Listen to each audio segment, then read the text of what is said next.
بسم اللہ الرحمن الرحیم۔ السلام علیکم ورحمۃ اللہ وبرکاتہ۔ اجتماعی ساکنین پر آج ہمارا دوسرا سبق ہے۔ پہلے سبق میں اجتماعی ساکنین کسے کہتے ہیں، اس کا دوسرا نام کیا ہے، اس کی اقسام کتنی ہیں اور ان قسموں کی تعریفات، کچھ ضروری باتیں اور ان کے حکم جو ہیں وہ بیان ہو چکے۔ آج کا جو ہمارا سبق ہے وہ اجتماعی ساکنین کی ایک قسم اجتماعی ساکنین علی حدہ کی تعریف، اس کا حکم اور اس کی جو 5 اقسام ہیں اس کے متعلق ہے۔ اجتماعی ساکنین کا مطلب ہوتا ہے 2 ساکن حروف کا جمع ہونا۔ علی حدہ، ایک ہی کلمہ میں، جب ایک کلمہ میں 2 ساکن حروف جمع ہوتے ہیں تو اس کو کہا جاتا ہے اجتماعی ساکنین علی حدہ۔ تو اس کا لغوی ترجمہ بھی آپ نے سماعت فرمایا کہ اجتماع کا مطلب ہوتا ہے جمع ہونا، اکٹھا ہونا، ملنا۔ ساکنین یہ تثنیہ کا صیغہ ہے، 2 ساکن حروف کا علی حدہ، اپنی حد میں۔ ان تمام کلموں کا معنی یہ بنتا ہے کہ ایک کلمہ میں 2 ساکن حروف کا جمع ہونا، 2 ساکن حروف کا ملنا، 2 ساکن حروف کا اکٹھا ہونا۔ اب اس کا حکم کیا ہے؟ تو پچھلے سبق میں بھی حکم بیان ہو چکا، آج دوبارہ پھر سماعت فرما لے کہ اس کا حکم یہ ہے کہ جب ایک کلمہ میں 2 ساکن حروف جمع ہوں تو ان کو برقرار رکھتے ہوئے، ان کو باقی رکھتے ہوئے پڑھنا درست ہے۔ دونوں ساکن حروف کو برقرار رکھنا جائز ہے، باقی رکھنا جائز ہے، دونوں ساکن حروف کو پڑھنا جائز ہے۔ تو یہ اس کا حکم ہے۔ اس کی 5 صورتیں ہیں، 5 اقسام ہیں۔ ان 5 اقسام میں یہی چیز سامنے آئے گی کہ دونوں ساکن حروف کو پڑھا جائے گا، برقرار رکھتے ہوئے، باقی رکھتے ہوئے ان کو پڑھا جائے گا۔ ان 5 صورتوں میں سے جو پہلی 4 صورتیں ہیں اس میں درازگی پائی جائے گی، اور آخری جو 5ویں صورت ہے اس میں درازگی نہیں ہوگی۔ دوبارہ سماعت فرما لیں کہ اجتماعی ساکنین علی حدہ کی جو 5 قسمیں ہیں، 5 صورتیں ہیں، تمام صورتوں میں ہی جو 2 ساکن حروف ہوں گے وہ پڑھے جائیں گے، باقی رکھے جائیں گے، برقرار رکھے جائیں گے، ان کو پڑھنا جائز ہے، درست ہے، ان میں کوئی تبدیلی نہیں آئے گی، کوئی تغیر پیدا نہیں ہوگا، دونوں ساکن باقی رہیں گے، برقرار رہیں گے، پڑھنے میں آئیں گے، اور ایسا کرنا درست ہے، جائز ہے۔ بس ان میں فرق یہ ہے کہ جو پہلی 4 صورتیں ہیں اس میں درازگی پیدا ہوگی، مد پیدا ہوگی۔ مد کا خیال کرتے ہوئے 2 ساکن حروف کو پڑھا جائے گا، جبکہ آخری جو صورت ہے 5ویں صورت، اس میں درازگی نہیں ہوگی، اس میں مد پیدا نہیں ہوگی۔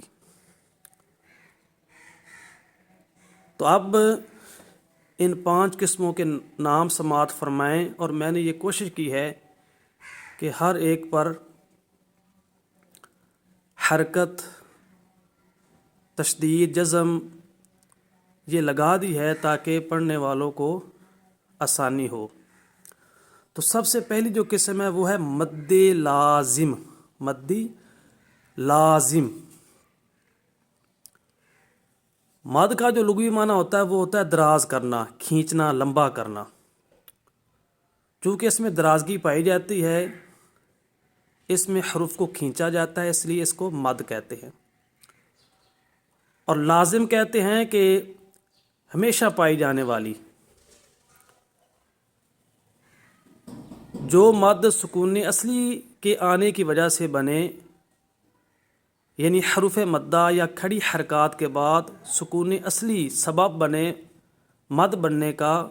سکون اصلی سے مراد جزم، دال نما علامت، جس کو جزم بھی کہتے ہیں، سکون بھی کہتے ہیں، وہ اگر ہمیشہ رہنے والی ہو، وہ جزم، وہ سکون، وہ اسی طرح برقرار رہے، تو اس کو کہتے ہیں سکون اصلی۔ تو جب حروف مدہ یا کھڑی حرکات کے بعد سکون اصلی آ جائے، یعنی ہمیشہ رہنے والی جزم، دال نما علامت، جس کا ایک نام جزم بھی ہے دوسرا سکون بھی ہے، وہ آئے، تو اس وقت جو ہے نا مد پیدا ہوگی اور اس کا نام ہوگا مد لازم۔ دوبارہ سماعت فرما لیں کہ حروف مدہ یا کھڑی حرکات کے بعد جب ہمیشہ رہنے والی جزم موجود ہو، جس کا دوسرا نام سکون ہے، دال نما علامت کو جزم اور سکون کہتے ہیں، یہ ہمیشہ رہنے والی ہو، تو جو مد بنے گی، چونکہ وہ مد ہمیشہ رہے گی، اس لیے اس کو مد لازم کہتے ہیں کہ یہ ایسی مد ہے جو لازمی ہے، یہ ہمیشہ رہے گی، یہ جدا نہیں ہوگی۔ اور اس کی مثال جیم، یا مدہ موجود ہے، اس کے بعد میم پر جو یہ دال نما علامت ہے، اس کو جزم بھی کہتے ہیں، سکون بھی کہتے ہیں، اور یہ سکون اصلی ہے، یعنی ہمیشہ رہنے والی ہے، یہ جزم ہمیشہ رہے گی، وقف کرے، وصل کرے، یہ جزم ہی پڑی جائے گی، اور اس کی وجہ سے یہ جو مد بنی ہے یہ ہمیشہ رہنے والی ہے، یہ کبھی بھی جدا نہیں ہوگی، تو لہٰذا اس کو کہیں گے مد لازم۔ حروف مدہ میں سے ایک حرف مدہ یا موجود ہے، اور اس کے بعد سکون اصلی موجود ہے، جزم ہے اور ہمیشہ رہنے والی ہے، وقف کرے، وصل کرے، یہ دونوں صورتوں میں رہے گی، تو اس لیے اس کو مد لازم کہتے ہیں۔ اور اس کی کئی مثالیں موجود ہیں، جیم، دال، ذال، سین، شین۔ حروف تہجی میں ہی اتنی ساری مثالیں موجود ہیں، ان تمام میں حروف مدہ بھی ہے اور اس کے بعد سکون اصلی بھی ہے، تو یہ مد بنی اور اس کو مد لازم کہیں گے۔ دوسری قسم ہے مد لین لازم۔ جب حروف لین کے بعد ہمیشہ رہنے والی جزم آ جائے، سکون اصلی آ جائے، دال ما یہ جو علامت ہے جس کو سکون بھی کہتے ہیں، جزم بھی کہتے ہیں، یہ ہمیشہ رہنے والی ہو اور ہو حروف لین کے بعد، تو اس کو کہیں گے مد لین لازم۔ مد کا لغوی معنی دراز کرنا، لمبا کرنا، لین کا لغوی معنی نرمی ہوتا ہے، تو چونکہ حروف لین کے بعد یہ سکون اصلی جو ہے نا موجود ہے اور اس کی وجہ سے یہ مد بنی، اس لیے اس کو مد لین لازم کہیں گے۔ لین اس لیے کہ اس میں حرف لین موجود ہے، اور لازم اس لیے کہ وہ جو جزم آئی ہے، جو سکون ہے، وہ ہمیشہ رہنے والا ہے، اور اس کی وجہ سے مد بنی ہے، وہ ہمیشہ رہنے والی ہے، وصل کرے، وقف کرے، وہ دونوں صورتوں میں رہے گی۔ اس کی مثال عین، دوسری اس کی مثال ہے غین، ٹھیک ہے، تو یہ مد لین لازم۔ ان دونوں کو یعنی مد لازم کو اور مد لین لازم کو کم از کم 2 الف کی مقدار دراز کریں گے، اور زیادہ سے زیادہ 5 الف کی مقدار تک دراز کر سکتے ہیں، مد لازم کو اور مد لین لازم کو۔ اب تیسری صورت، جب حروف مدہ یا کھڑی حرکات کے بعد سکون عارضی طور پر آئے، جزم عارضی طور پر آئے، دال نما جو علامت ہے وہ عارضی طور پر آئے تو اس کو مد عارض کہتے ہیں۔ یہ تیسری صورت ہے، اس کو مد عارض کہتے ہیں۔ مد کا لغوی معنی دراز کرنا، کھینچنا، عارض عارضی طور پر آنا، ہمیشہ رہنے والی نہ ہو۔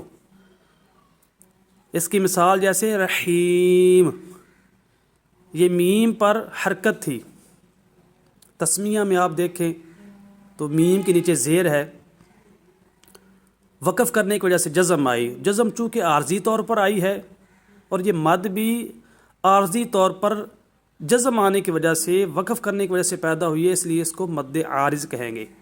حروف مدہ یا کھڑی حرکات کے بعد جب وقف کرنے کی وجہ سے عارضی طور پر جزم آئے، سکون آئے، دال نما یہ علامت آئے تو اس وقت جو مد پیدا ہوتی ہے اس کو مد عارض کہتے ہیں۔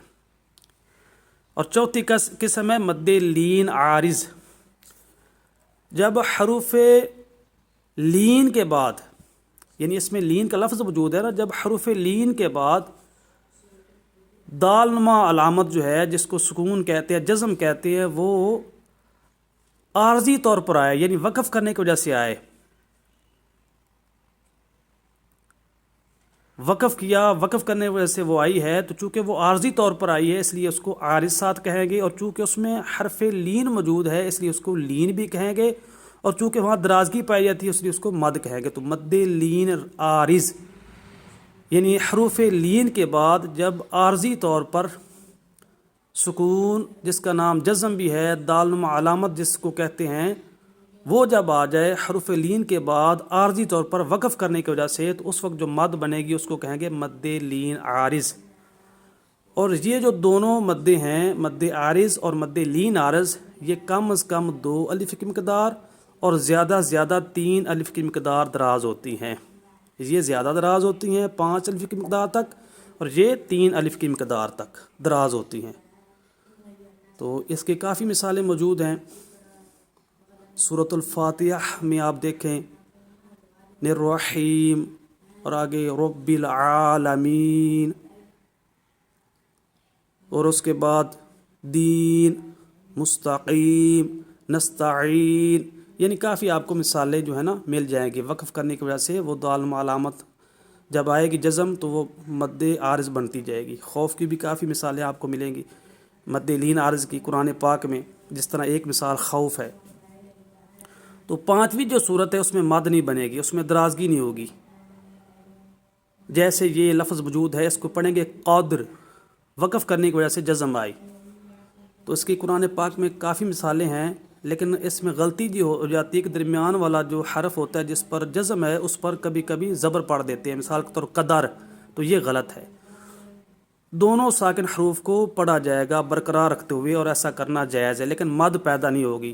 اس میں حروف مدہ بھی نہیں ہے، حروف لین بھی نہیں ہے۔ اگر حروف مدہ یا حروف لین ہو تو پھر ان صورتوں میں سے کوئی صورت بنے گی اور وہاں درازگی بھی پائی جائے گی۔ اگر حروف مدہ یا حروف لین، کھڑی حرکات، ان میں سے کوئی چیز بھی نہیں ہے تو پھر بغیر کھینچے، بغیر دراز کیے، بغیر مد کیے اس کو پڑھیں گے، دونوں ساکنوں کو پڑھیں گے، ٹھیک ہے۔ جیسے امر، قادر، شہر، یہ اس طرح کے الفاظ، ٹھیک ہے۔ لیکن اس میں جو درمیان میں زبر پیدا نہیں کریں، قدر، شہر، بدر، امر، یعنی درمیان میں زبر نہیں پیدا کریں گے، جزم آئے گی، قادر، امر، شہر، بدر، یعنی اس طرح کر کے، تو درازگی نہیں ہوگی۔ تو یہ آپ نے سماعت فرمایا۔